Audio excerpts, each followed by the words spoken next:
Lori is our chair, but she is out today, so Brandy is our chair-elect.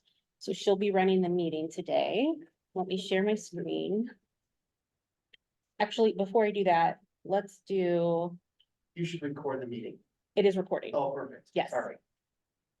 So we'll go ahead and do a roll call. So in the room here, we have Jay and Rumpel. Nicholas Stephan, Garrett Public Library. And then online, I might need you to remind me, oh, and we also have Britta, I'm sorry. Britta is also here. Online, you might have to remind me if you're on the executive committee or not. We have Vanessa Martin from Greensburg, Anita Brown from Kindleville, Sandra Osborne from Mooresville, Nick Phillip from Plainfield. I am attending as a representative of patron services. Yes. Monica Riley from Jackson County, and she's the representative from cataloging committee. Here. Winnie Logan from Newcastle. Did I already say Vanessa? Yes, I did. Trista Smith from Newburgh Chandler. Amanda Knoll from Lowell. Brandy Graves from Shelby County. Jeremy Murray from ISL. Sarah Wallace Moon from Alexandria Monroe. Cheryl Dobbs from Greenwood. Crystal Ledbetter from Morgan County. Morgan County. I knew it was an N. I'm really proud of how many libraries. Vanessa is not on EC, but she is on the e-content committee. All right, let me share my screen here. Cheryl Dobbs on executive committee, but rolling off after this year. It is my first meeting. Yes. We should say welcome. Let me see. Nope, don't want that. Okay. So glad someone was brave enough to take this position. Thank you. All right, so can everyone see the agenda here? Thumbs up. Yes, nothing. Okay. Yes.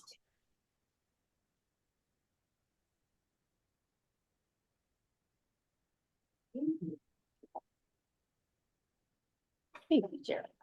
All right. Brandy, we can get started whenever you are ready. So we've called the meeting to order. We started about 1:01, if you want a specific time there. We did the roll call, so has everyone had a chance to look at the agenda?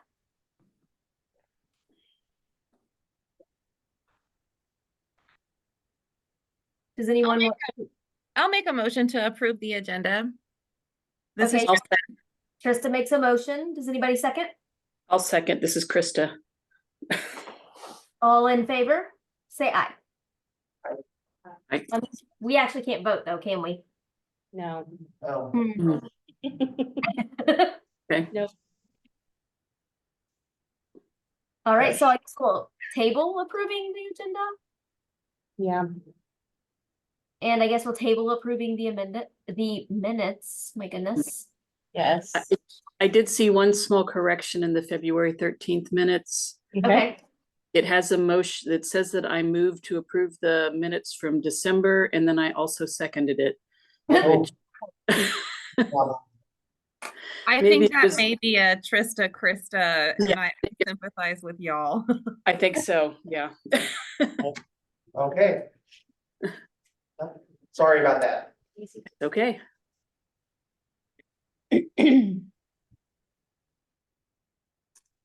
All right, and before we move on to state library report, just wanted to continue just with the roll call. Jake Spear and Stephanie Asbury are both in the Zoom room from ISL. all right, Okay. so we will move on to the state library report. So the first thing on the list is the new Evergreen Library Director, which is me. I'll introduce myself for those of you who don't know me. I know a lot of you do. Before transitioning to this role, I was a regional coordinator in the Indiana State Library's Professional Development Office for 7.5 years.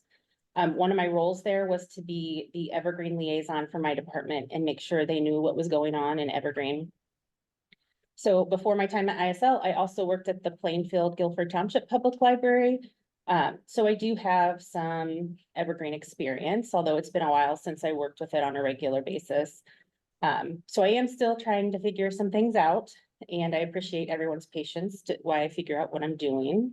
Anybody have any questions for me? Okay. So migration news, we had a successful migration of the Morrison Reeves Library on April 30th. We're still working, actually, I think we just finished up their newspaper index. So everything has been uploaded to the index. I think there's some editing that needs to be done. I think it's all done. Oh, it's all done. So the newspaper index is done for Morrison Reeves, and I believe we're gonna load it into their Aspen catalog soon. Yeah, I think we're working on sending files to Equinox to have them assist with batch loading them into Aspen for them. Things are moving along with the Owensville migration. Their launch day is Tuesday, August 27th. And then we'll have the staff in-service training day on Monday, August 26th. We're working with Equinox on the migration, and we've had a few planning meetings already. And Britta is getting ready to set up training with their staff. There's no big update on Jasonville. They are working on rebarcoding their collection, so that's taking some time. Britta and I met with the staff at Edinburgh last week, and their director is very interested in joining the consortium. There's nothing official yet, but they are moving forward with the board approval. If their application is approved by EC, they do have to catalog their entire collection into Evergreen. They are using AVC as their ILS, and they believe that they are the last library in the world to be on AVC. And AVC also wants them to migrate off of their ILS. So if things move quickly, I could see them getting on board at the end of the first quarter next year, but it all kind of depends on how quickly they move through the process. And then next week, Britta and I are meeting with the director at the Willard Library to talk about Evergreen, Indiana. It sounds like he's in a more exploratory phase and is meeting with a few different ILS representatives. Does anybody have any questions about migrations?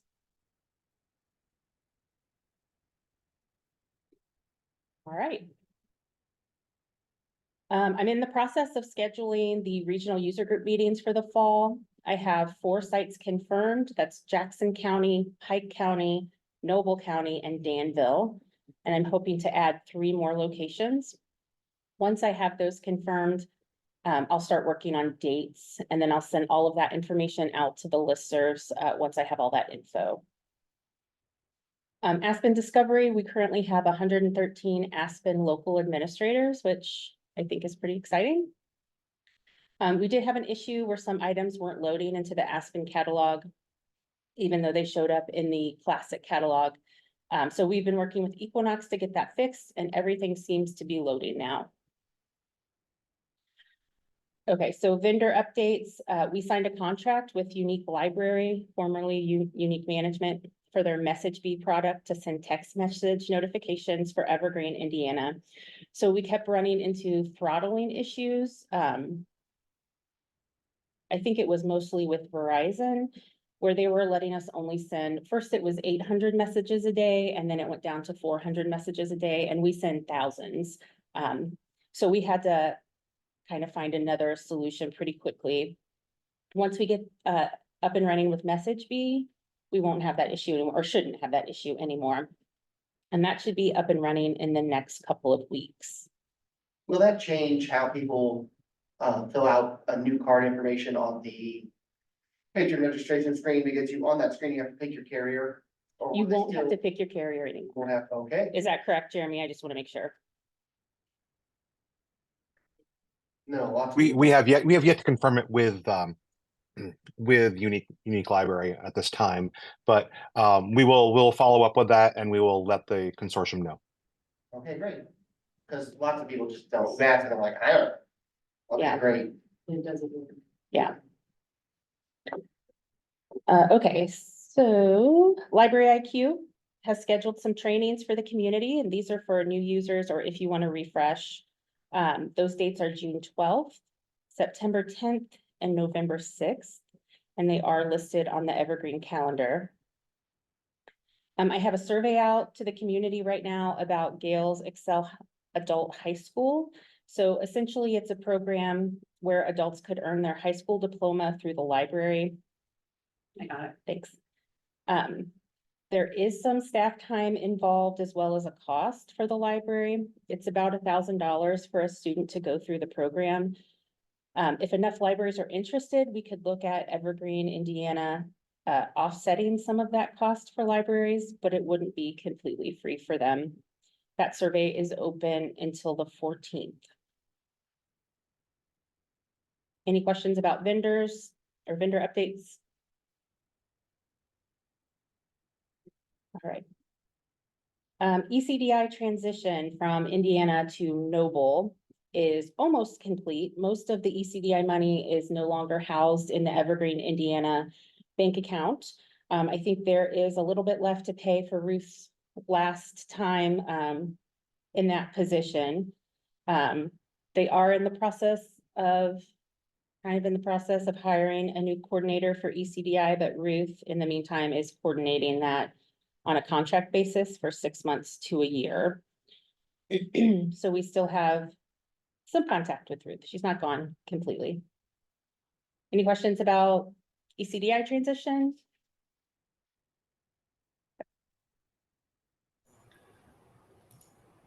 I'll just add real quickly that ECDI is planning to do a strategic plan and they're issuing an RFP soon. And so with all this change that's going on, they're going to update their strategic plan and an RFP will be issued this summer. Thanks, Jake.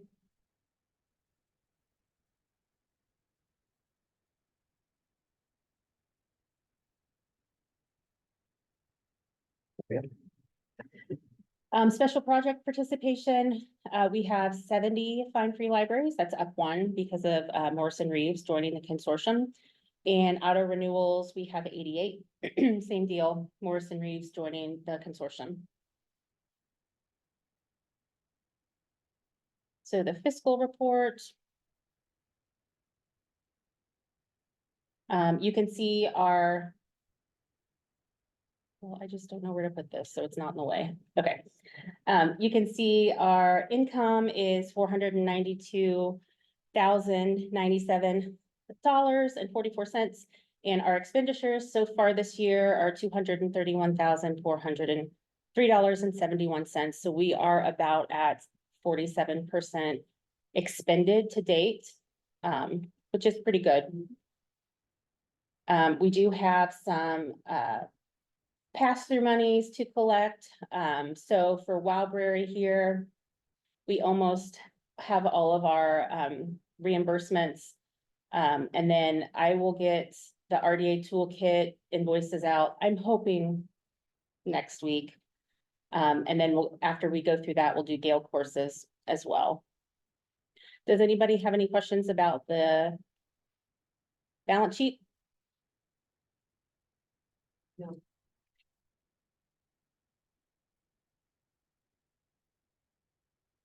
Rita has the training report. It's me.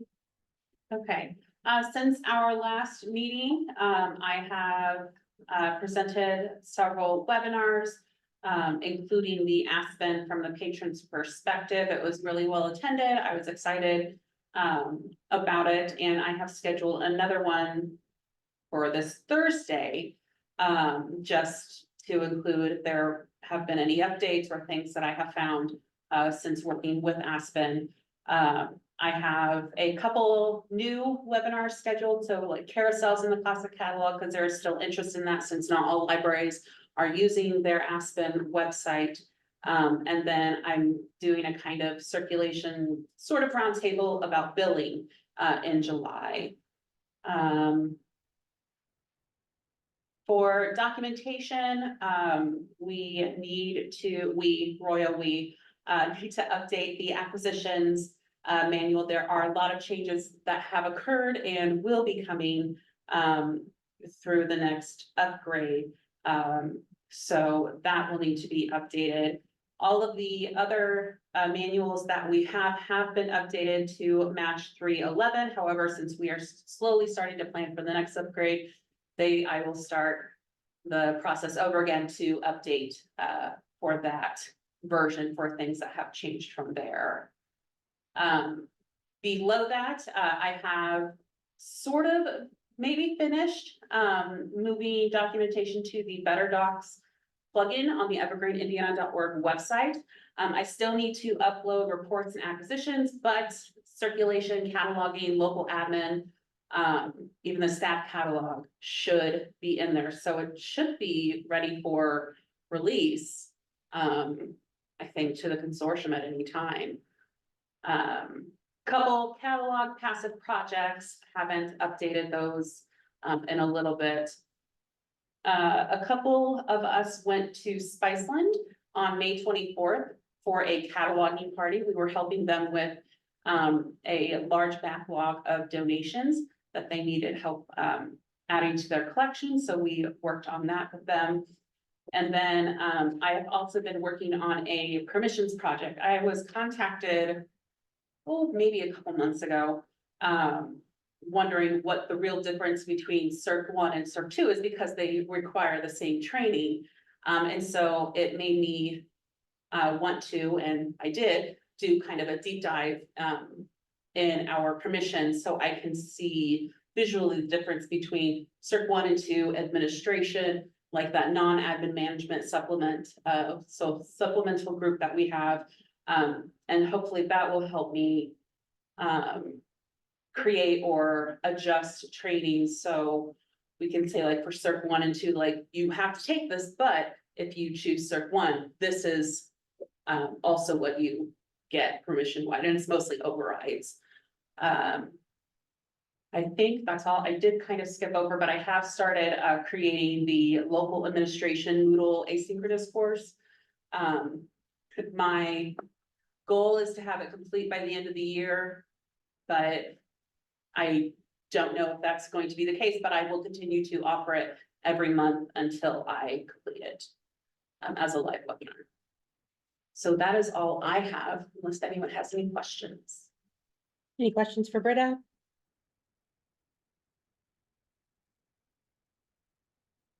All right, well, oh, sorry, Brandy, go ahead.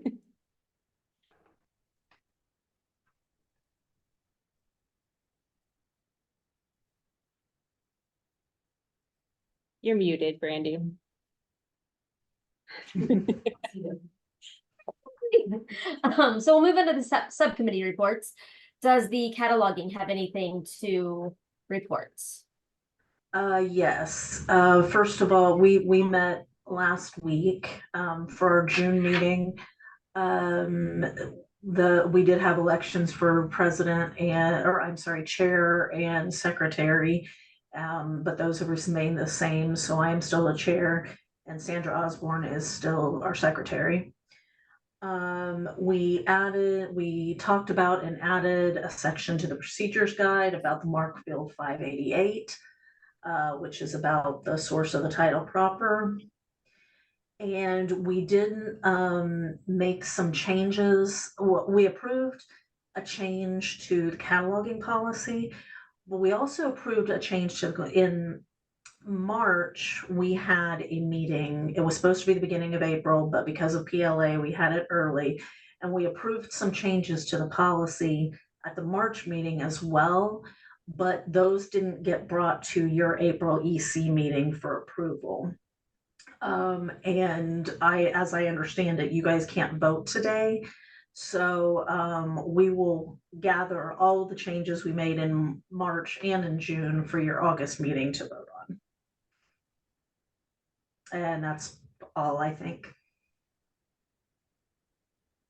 Okay. Any e-content to report?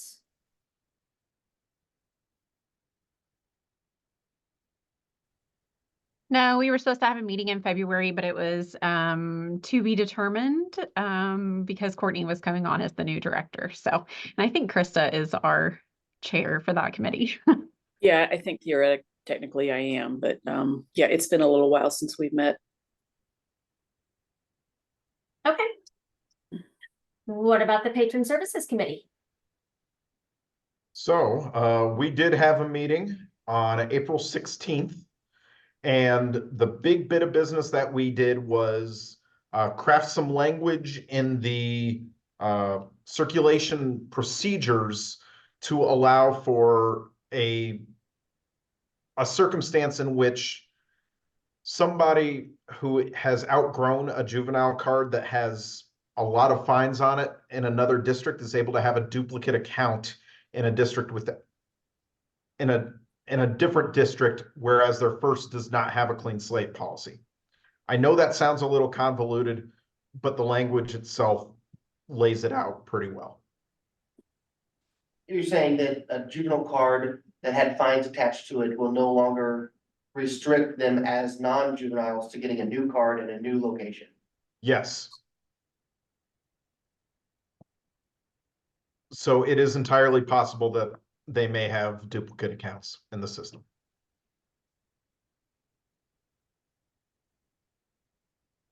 Okay.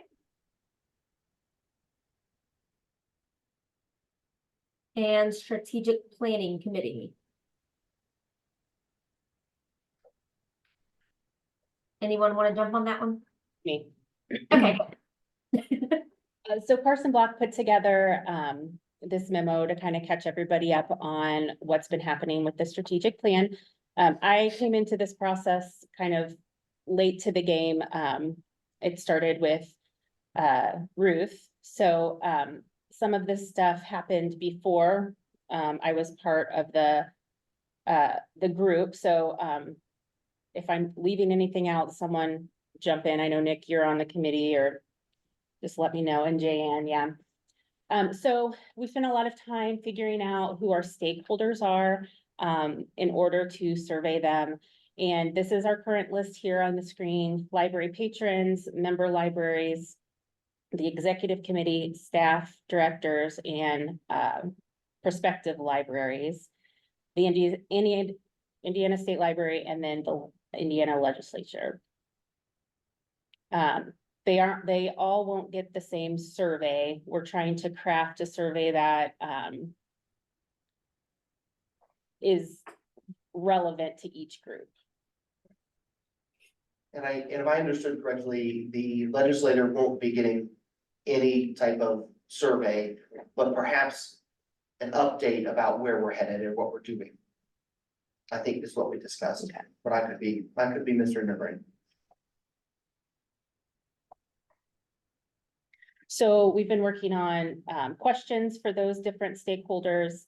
And then I know Carson wants to meet with me, since he and I haven't had a one-on-one to talk about the process. So that's something that we're gonna do as well this month. Does anybody have any questions about the strategic plan?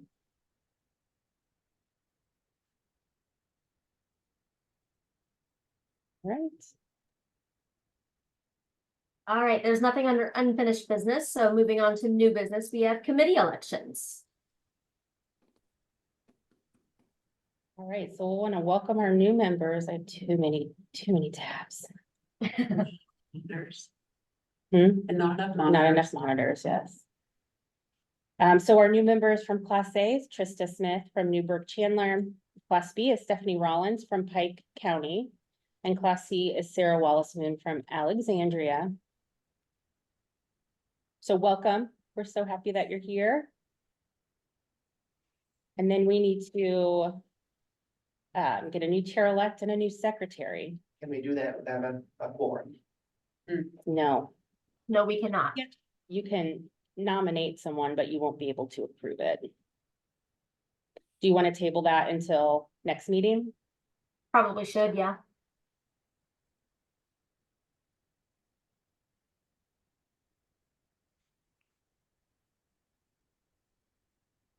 All right, so then we can go on to the updated cataloging policy.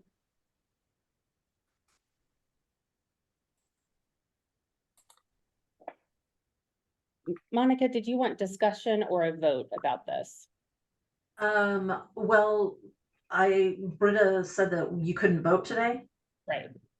Okay, yeah, I think that we probably don't want to discuss it yet because Britta and I were looking at the documentation before the meeting and we're a little confused about everything. So we want to wait until August to get our ducks in a row and then we'll have you do vote on it all then. Right. All right, so the West Lafayette Public Library card proposal. I can show it to you, but we won't be able to vote today. So, that is their wallet card. And their key tags. But we'll have to table that vote for next time. I don't know how to check to see that those graphics are the right size, Mhm. but we should make sure that those are the correct dimensions. They probably are, because they always have been, but I'll double Mhm. check.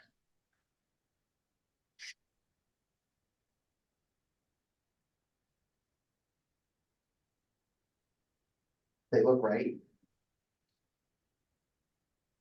They look nice. Yes. They They do, do. I like it. Sorry, I'm just making a note here for myself. Go for it.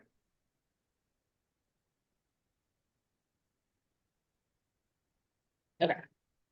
All right, then we have discussion for feedback on strategic plan survey distribution.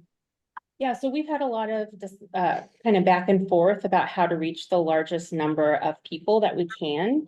Currently, we've landed on a hybrid approach with both paper surveys and an online option as well, with libraries deciding which would work best for their community. But we'd like to hear from the EC about what you would think would be the best way to hit as many patrons as we can, and what you would think to be the most effective. And then I'll take your feedback back to the steering committee.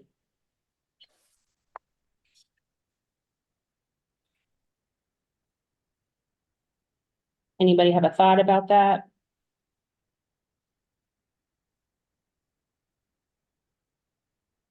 So I'm assuming that the survey is going to be an online survey, or are we talking a paper survey, or is that what we're talking about right now? That's what we're talking about right now. Okay. But we've kind of moved toward a hybrid where we offer both options, and then the library can decide what works best for them. I missed the last meeting for the steering committee, but as I recall, there would be a short paper survey and then a longer electronic survey for patrons who are interested in a deeper dive and providing feedback. And there would be, on the paper survey would be a QR code to navigate to the longer survey, as I recall, but maybe that's changed since the last meeting. Cause I missed the So last one. The QR code became more of a discussion last time. Mhm. Basically, they're concerned with the paper survey, that even though some libraries would like to use it, and we probably will, that those libraries may need to have people on hand to help enter that information. Oh, yes, yes. Yes. And the initial survey, paper survey, is only like 2 questions. Does that sound right? Yeah, something like that. So it's something very short, and then with the option to do the longer. Gotcha. But I believe, didn't we talk about like wondering whether we were going to continue to do a paper survey because it might get stopped at the directors? Ah, We did. Yeah, there was some question about how to distribute or communicate that to all the directors, that it might not. Some directors might miss it in the mail or not distribute it, not delegate. But Yes. I think we decided that the committee could split up Evergreen and have some personal conversations and maybe do a little better just by having those personal contacts.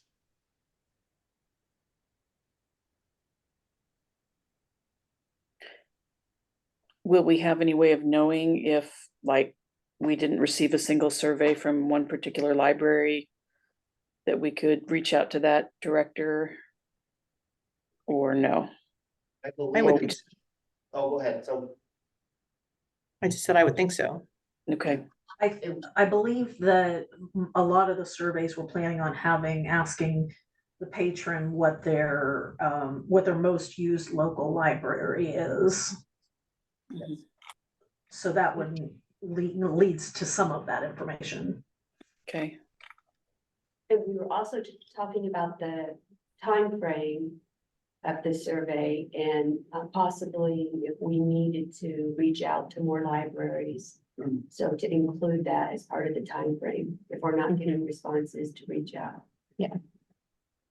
We opted to go with a little bit longer time frame, so we would have the opportunity to do that. Yeah. Great. And I don't remember the specifics, but there was a person talked about some sort of mechanism to make sure that a library who had patrons that were very invested in returning the surveys didn't have an oversized impact on the results of that survey. I agree. There was some discussion about how that could get, Mm. how he was gonna, monitor those results, but I don't remember precisely the mechanism. And coming from a smaller library, I very much appreciate that. I think the entire steering committee is in here in this meeting.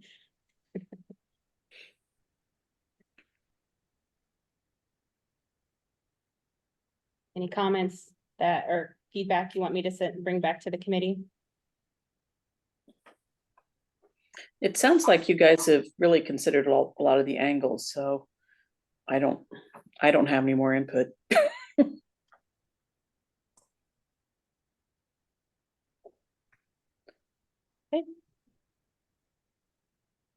All right, the proposed 2025 budget.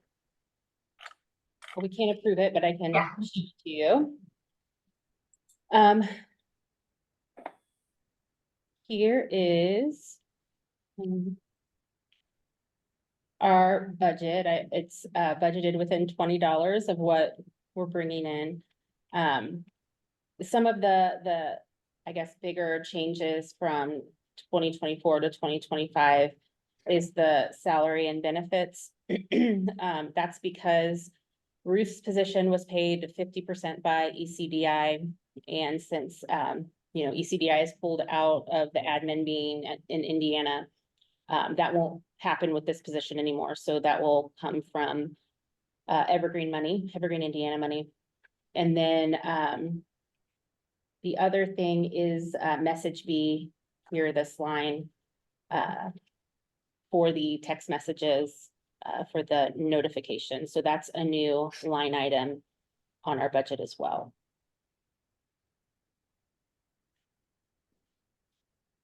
Does anybody have any questions or comments about the proposed budget?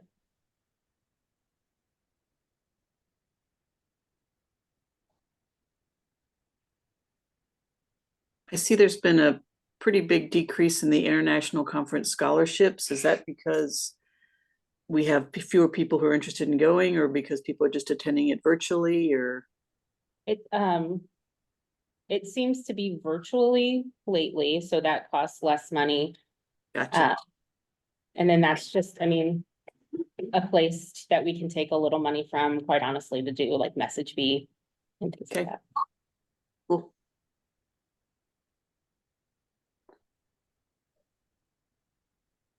Any other questions?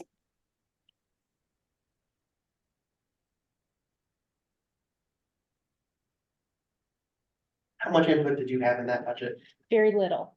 Are you happy with the budget? I am happy with the budget. Okay. Ruth set it up before she left. And I had to move things around for message B, and there was something else. I can't remember what it was. Maybe it will spark my memory. Aspen support. No, that was in there. I don't remember what the other thing was. But yeah, I am happy with the budget. Okay. All right. Announcements, our next meeting will be August 13th at 1 Eastern, 12 Central. We do not have a location currently, apparently, because there's no question mark location that exists. Does anybody want to have it? at You're your- always welcome. You're also welcome to come to Morgan County. All Easy right, to get. Thank you. you said it, so it's happening. Morgan Okay. County. Can't I take better it put it back. on my calendar then.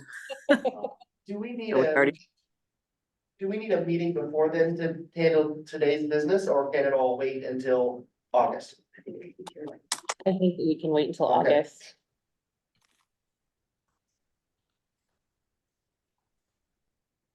All right, All right. I guess we'll adjourn. We can't move to adjourn, but it is 1:36. all right, thanks, guys. Well, thank you. Thank you. Bye, everyone. Bye.